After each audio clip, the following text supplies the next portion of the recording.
Greetings, guys and girls, and a very warm welcome, watchers. The sun is hiding, and the magpie is casting. Coming to you guys right now with a live 1 vs 1 battle featuring spawning in the north. It's gonna be the Soviet forces of KoreanKimchiSlap. And spawning in the south, it's gonna be the Wehrmacht pieces of FK9DD. FK9DD is, in fact, a returning player to the channel, so welcome back to you, good sir. The map, of course, is going to be Falmionville approach. We'll just pan around this map while I witter on about some other things, whilst the two players move out with their first units and get those opening scuffles underway. So yeah, let's see. We're on Thursday now. So yeah, this weekend I will be casting on Sunday, I believe, from midday. That's 1200 hours GMT London time, if you like. So yeah, I'll be casting, I think, with Stormless, I believe. I think we're still finalising plans, but I believe I'll be starting then with Stormless. We're going to be casting the EU ESL Cup. You know, if you like Company of Heroes 2, and if you're watching this video, I guess that you do, head on over and check it out, because we're going to have the top players, we're going to have the top games, we're going to see the top plays. It's going to be awesome, basically. This is the realization. I've been casting ESL for a few weeks now, and the realization I've come to is that the games are awesome. There's never been a dull ESL that I've ever cast, and in fact, you know, it's only gotten better, I think, actually. Like, the more ESL I cast, the better the games are getting. It's actually a fantastic thing for Company of Heroes 2, I think, just having this weekly forum where the best players can pit themselves against each other for some real money as well. You know, let's not forget, I mean, we're talking prizes here of sort of, you know, nearly 200 euros for, like, first, second, that kind of thing, so, you know, that's real money. And nothing incentivizes good play like actual money being on the line. So anyway, yeah, exciting times. Come on over. It'll be on Stormless's stream, so that's twitch.tv/Stormless, starting, as I say, round about 1200 hours GMT. Now let's take a look here. Both of these players have locked in their commanders really early, actually, very early. So KoreanKimchiSlap, who I might just call Kimchi, he's locked in partisan tactics. Now this has been increasing in popularity recently. I've seen it more and more and more. It's a very spicy doctrine, especially against Wehrmacht. If the Wehrmacht go for a sniper, and you can see here, that's what FK9... Sorry, no, that's Korean who's going for a sniper. Okay, my bad. But if the Wehrmacht player does go for a sniper, these Partisans will gun him down in his prime very quickly. Of course, they can spawn out of any building, catch him in the open, or just catch him anywhere, really. And their damage is very, very good. Oh, this is a touch awkward. MG42 here for FK9DD, going to get all kinds of flanked here. Conscript's getting nice and on top of it, doing really good damage, actually. And not falling back is FK9DD. Very brave, going to try and redeploy it over here. This is a dangerous call for sure, because there's more conscripts just here on the left-hand side of the screen here. Grenadiers and Pioneers are here on support, but I think this MG42 really needs to GTFO. Yeah, I thought that was a little too risky there. Now, he'll be able to reman it, so it's not the end of the world, but certainly an inconvenience there for FK9DD, and not the way that you want to start the game. Now, let's see. FK9DD, he's locked in the Luftwaffe Supply Doctrine. Lesser spotted doctrine, this, so if you want to overview those abilities at your leisure, just hit pause on the YouTube channel now. They're on the screen here. Yeah, I'm keen to see what this one can do. I used to use this one all the time when it first came out. In fact, you know what? When it first came out, everyone was pretty much of the opinion that it was one of the best doctrines going. Everyone used to think it was super OP. And it hasn't really changed. I mean, there have been some small adjustments to it over the years, over the patches. Nice shot from the Scout Sniper Squad there onto one of those Grenadiers. Yeah, I mean, it's largely intact. You get these med crate drops, which actually, when you're playing as Wehrmacht, who don't really have super easy access to healing in the field, is actually really worthwhile. These snipers are doing a number on these Grenadiers. Whoa, turbo risky. This Grenadier exposing himself all the way out there. FK9DD, I don't know if he's had too much coffee, or if he's just on tilt, or whatever, or maybe he's had too much whiskey. I have no idea. But he's playing hard and fast here. He's playing this awfully close to the wind, which is a saying I've always not actually understood. But anyway, yeah, he's actually playing. I mean, look at these. This is just a two-man Grenadier squad who at the moment is getting hung out to dry against conscripts, engineers. There we go. There comes the fullback, GR 34cm mortar, hooning on into these engineers. Grimy effect there. The good old Wehrmacht mortar team, probably still the best, most cost-efficient indirect fire piece in the game. Good to see it doing work. But here, KoreanKimchiSlap has managed to get some conscripts all up on top of this mortar, and this is a problem. This is a real problem. Now, there's no Molotovs.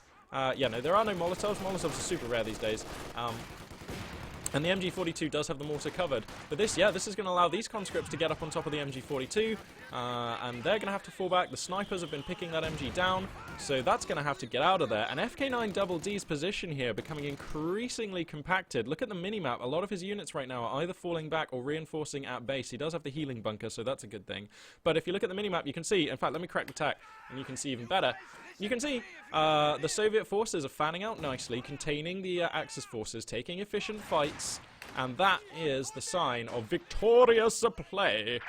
So, basically what I'm saying here is that I really like the position that KoreanKimchiSlap's gotten himself into. It's looking good, and he has the manpower right now to, pardon me, call in another Partisan squad if he wants. He already has one squad just doing some work up here in the north, so he can call in another if he wants. What? Partisans can lay mines? Oh. Wow. Partisans can lay mines. This just in. So I've probably only cast games with Partisan Doctrine in it, like, I don't know, 3 times. And honestly, this is not a commander I've ever used. But I'm becoming increasingly convinced and might give it a try sometime. So anyway, 222 coming on here. That's going to be the weapon of choice here for FK9DD. We'll have to see if he can get any work done. And this is a really spicy choice. He knows it's Partisans. He's seen them. So the 222 does great damage. It's fast, so it can react to wherever they appear. So I like this. I like this a lot. Is that a line from something? I like it. I like it a lot. I don't know why, but that soundbite is coming to me. Please let me know in comments if you recognize that from anywhere, because that's going to drive me insane. One more time. I like it. I like it a lot. Anyway, so here comes the 222. It's going to be able to help FK9DD police the field. And when I say police the field, I don't know, this is a phrase that I use quite often but have never really explained. I hope that you all understand what I mean, but basically it's just when you have like a fast, mobile, responsive unit such as this 222, which enables you to be very responsive, basically. It enables you to control where your opponent's units can and can't go, and that's what I mean by policing. And that's an important ability. You see it from T-70s, Stuart light tanks, you see it from Pumas, they can police your enemy's armor, even Panzer IVs, you know.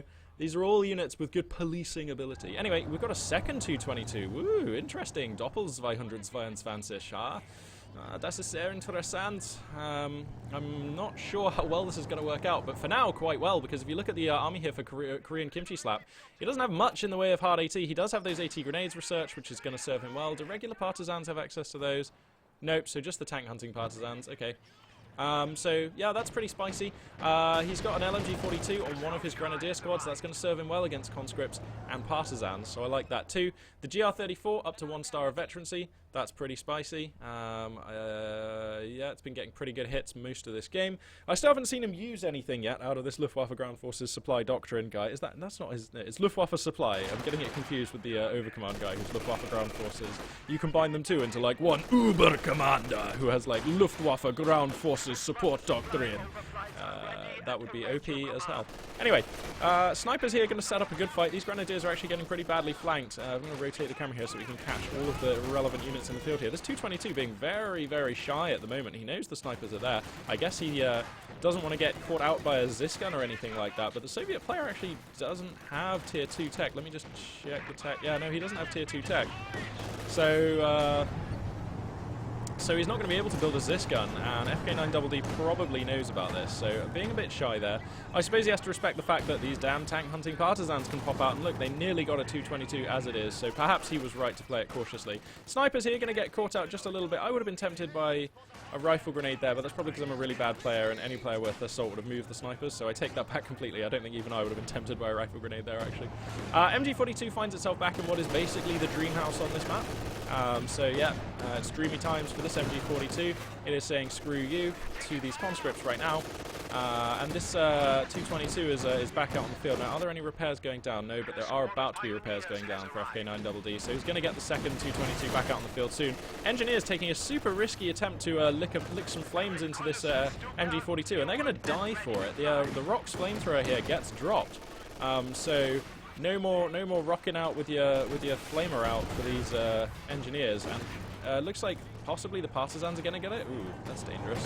Ooh, nasty. Ooh, that's pretty nice, actually. I'm getting quite excited about Partisans with flamethrowers. That should never be a thing. Anyway, these tank guns Partisans are in a nice position, but they do get caught out. Remember, Partisans are actually really fragile, so even these Pioneers are able to drive them back, doing good damage. Grenadiers backing them up. This MG42 is now the focal point for a pretty big battle right now, and I have to say, this last phase of play, I would say these last 4 minutes or so, FK9DD has actually been doing really well. The two 222s, wow, the two 222s. Oh, I love that. That is a. How have I been casting this long and never had to say the two 222s? Ja, das ist 222. There we go. Anyway, yeah, the two 222s have been doing really well, and they've enabled him to take quite a few efficient fights, and this MG42 has not been able to be displaced. It's been doing pretty well for itself, up to 1-star vet. The GR34 has been supporting well, and the Grenadiers have been contributing damage. These snipers, though, are picking this MG down. It needs to get out, and it will. So yeah, FK9DD has recovered from what was, I think it's fair to say, a little bit of shaky start, and but now here comes a T70, and this is not a super early T70 by any means, but it's going to match up quite well. If you look at these Axis forces here in the top right, that T70 is going to look pretty good. Obviously, it can police these 222 scout cars and pretty much everything else actually on the roster here. Wow, good engine brake going to come down here. This 222 might get picked off. Here comes the T70 right now. So this is the danger moment right now for the Axis player. It's going to find this 222. Oh, it misses the first couple of cannon rounds though. That's pretty lucky. This mortar needs to just fall the hell back. This mortar is not moving. Wow. And now the T70 is getting hit by 2 auto cannons. So the Russian player Kimchi is going to have to be a bit more careful. I think he's going to get at least one of these 222s, if not both. But yeah, there goes one. And this is a real problem for the German player. Like, he needs a pack gun yesterday. He does have his Life of the Mechanized Company, and he's stacking like 670 manpower. FK9DD, what are you doing? This is highly irregular. He also almost has Shrek munitions, so if he wanted to go Panzer Grenadiers with Shreks, if he built them by the time they came out, he'd have Shrek munitions. So another option there. Fight over here looks like it's a flame off. It's going to be a flame off. Whoa, but the grenade probably going to... Yeah, the grenade's going to win that one. And there is a risk of a squad wipe here on the fallback for these Pioneers. They're going to escape just fine, though. So this game very much still alive. KoreanKimchiSlap, though, has overcome this bubble of dominance, and he's even pulling back the score lead now that FK9DD was able to establish. So yeah, things looking pretty rosy right now for the Soviet player. Here comes the first pack gun, and that is going to help for sure. But he needs more. One pack gun against one T70 and the supporting troops, especially when there's partisan doctrine locked in, is never a good feeling. So I'm guessing he's going to lock in more. Oh no, this MG42 just gets caught out by these partisans who are just cloaked there. Bang, there goes the grenade. And I imagine the partisans are probably going to get the squad wipe on this. Those SMGs that they have do not fool about. The MG42 starts running. How on earth did they get out of there? I thought for sure that was going to be a squad wipe. Wow, the last guy gets out of there with a pixel. Somebody get him an Iron Cross, because that was some pretty heroic stuff. And we've got some Pioneers engaging up there in the north. GR34 lands right in the middle of those partisans. Body parts go flying. Grimy work here from FK9DD, who's just about hanging tight here. Now, where's the T70 in all this? Okay, it's chilling back at the moment and not being repaired. So, KoreanKimchiSlap. In fact, he has no engineers. So that's a touch awkward. Yes, the T70 can obviously self-repair, but you never want to do that, and it doesn't actually replace much health. So it's no surprise that KoreanKimchiSlap is not doing that. Okay, so now he's building the engineers. That's actually really awkward, because if the T70 was active during this whole assault, things would have looked very much different and very much better for the Soviet player. So, yeah, FK9DD is still stacking so much manpower. Is he saving this to try and get some supply drops going or something? I don't know. I feel like he's actually got enough fuel to be getting on with for the time being. I'll check the tech for the Axis player in just a second. But right now we've got this T70 engaging these Pioneers. The Partisans are in the hood and they want the squad wipe. Looks like they're actually not going to get that one either. MG42 gets set up in a pretty decent position. But these Partisans got the grenade. Oh, and the squad wipe down on the Pack 40. This is super dangerous times, and I don't know. I just think weapon teams are super bad. Whoa, gets a wipe on the Partisans, though. Wow, that was nice. Oh, the Flamer got detonated. Wow, double-edged sword. But yeah, I think that the Panzer Grenadiers, for my money, in my opinion, would have been better than this Pack 40, simply because the pack is super vulnerable to these Partisans, which you know your opponent has locked in. Yeah, the Panzer Grenadiers are vulnerable too, but just not as vulnerable, like by half, you know, so... Anyway, engineers are on the field. They're now going to start repairing the T-70. Looks like it took a round from the pack gun. I must have missed that myself, or yeah, it must have been the pack gun. So yeah, that's going to be getting repaired. That will be back in circulation sooner rather than later, and we'll start rather worrying the Germans before long. Keeping an eye on the minimap here, the Soviet player has had field control, more or less, for some time now, so, you know, it's no surprise to see a bit of a score gap opening up here, around about 55 tickets worth around about now, and that's going to be increasing quite rapidly. A triple cap now established here, so KoreanKimchiSlap looking good. The German player FK9DD is going to try and re-establish his fuel point here. This MG42 is actually in a really nice position, keeps on getting good hits here, and he has access to those incendiary rounds if he wants them. A new pack gun. Actually, I imagine he's just remanned the old pack gun there, judging by the amount of manpower he still has. Anyway, at least he has a pack gun, so this T-70 has to be careful. This T-70 has been repaired for some time now, actually, and is still idle, so Kimchi needs to be more active with that unit, I think. But, yeah, what worries me is that FK9DD's force is, like, way smaller. I would say slightly less well-rounded than his opponents, maybe. And he's floating 600-odd manpower. Like, what is he saving this for? I can only guess he really wants to use some supply zone drops, but, like, he hasn't had control of this fuel zone for, like, well, pretty much ever, which is, you know, a problem if you want to use that ability. And when you're up to 700 manpower, please just buy some Panzer Grenadiers. They'll really help you, bro. Or some Grenadiers. Like, that's a sweet choice. Like, or even another mortar. Like, look how good this mortar is being. Like, I just keep seeing great hits. Speaking of which, oh, that was a demo charge or something. Yeah, I think that was a demo charge on mines, wiping a squad of pioneers here.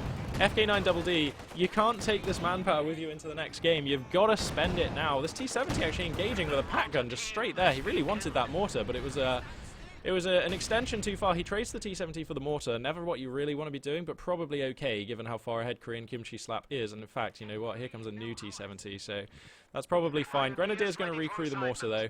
But that has wiped off a considerable amount of veterancy, which makes all the difference with the GR34. I mean, it's good at Vet 0, but at Vet 2, 3, it's proper spicy. Proper spicy, like. Got another demo charge set up here in mid, so we'll try and keep an eye out for that. You know what, actually?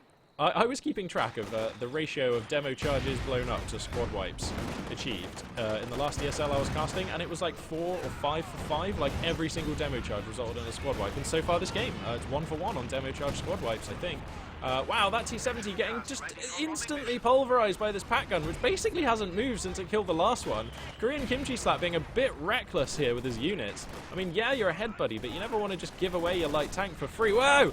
These Grenadiers, turbo risky, getting caught out by Partisans, and this is pretty important right now. FK9DD does not want to have to be replacing Grenadiers. The chase is on for these Partisans, but it looks like the Grenadier just about going to get out, but now that leaves the weapon teams, 3 of them in jeopardy. The MG42 crucially suppressing and turning aside those Partisans, and somehow this ragtag line of weapon teams has held, and now the core infantry for the Axis player are back on the field to protect them.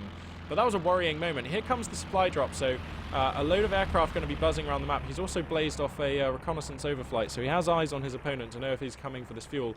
Obviously, KoreanKimchiSlap will know that the drop is coming onto the fuel point. He can see the planes on his mini-map, so there's probably going to be a fight taken here shortly. Su-76 going to be the weapon of choice for KoreanKimchi, and I have to say I kind of like it. That seems pretty spicy. Let's check his base here. No sign of that mechanized armor Campanaya, but that's fine.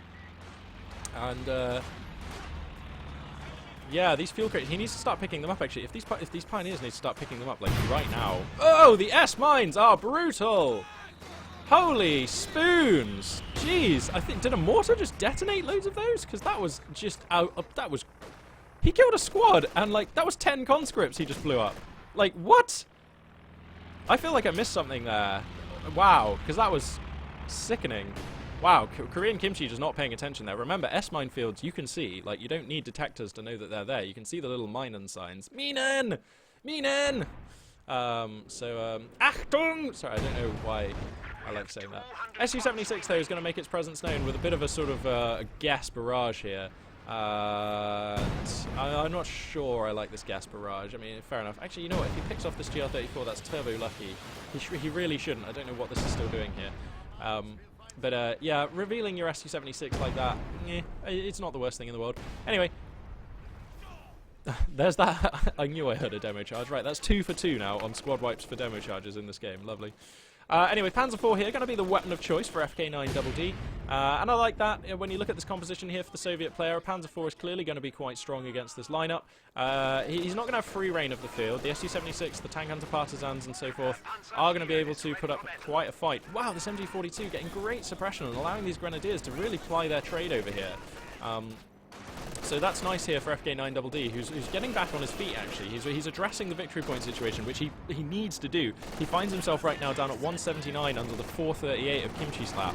So that's pretty good. But anyway, here comes the Panzer IV. That's going to help him stabilize. He's trying to grab mid back here. But the Grenadiers cruelly denied. Conscripts just diving onto the point here to prevent a cap. And he's going to need to call in some Pioneers or something like that. Where are the Pioneers? Some here, some here. Okay, that's not so bad. But whoa! No, the Partisan Tank Hunters coming out. They do the old Shrek grenade technique. And here comes the Su-76 on cleanup duty. All of a sudden, this Panzer IV is in jeopardy. There is a pack gun. The Panzer IV's gun is now down, though, and the Tank Hunters are going to finish the Panzer IV straight away. And I have to say, when you know your opponent's using Partisans, parking your Panzer IV here was turbo risky for FK9DD. Yeah, he's seen enough. He's going to GG out of this game. And I do feel for him here. I have to say, I think that was a bit of a frustration GG. I don't think he's actually out yet. If you look at these two army compositions, like, it's bad for him. He's down on victory points, but that was not irretrievable. He has, like, 80 fuel. I don't know. He could have... He was into low percentage odds of winning that game, but it was not over as far as I can see. So I probably would have fought on for a minute or two there, but you know, he's probably played a lot of games today, and he's probably just thinking, you know what, I don't really feel like playing from behind for another 3, 4, 5 minutes and still losing, so I'm just gonna cut my losses, move on to the next game. And sometimes when you're on the ladder for a day, that's a healthy thing to do. So I do respect his decision there. Yeah, an interesting game. KoreanKimchiSlap there, really demonstrating the power of this partisan doctrine. Both kinds of partisans. The regular partisans were being an absolute menace to the Wehrmacht infantry, and I think actually FK9DD, there were a number of times where he was quite lucky not to see more squad wipes come down off of those partisans, but they were still able to squad wipe a number of the weapons teams and so forth throughout the game. Obviously the partisan tank hunters are super dangerous. They've got the old pop out the building, hit you with a Shrek, hit you with a grenade, hit you with a Shrek, which is a lot of damage, and all of a sudden your tank can't move very fast, which in this case pretty much turned the entire game by destroying this Panzer IV almost in the blink of an eye with the support of the Su-76. So yeah, nice work from KoreanKimchiSlap, convincing stuff. I think, you know, there were a couple of bloopers from him, couple of blips, like losing 10 conscripts in this minefield was brutal. I'm not sure I liked the way he revealed his Su-76, but that's a very minor thing. Yeah, apart from that, he seemed to play actually pretty damn well. So anyway, yeah, that will conclude this replay. I very much hope you all enjoyed it, and of course, I'll be coming at you guys very soon with more Company of Heroes 2 content. So yeah, stay tuned, and this for now is Magpie842 signing out.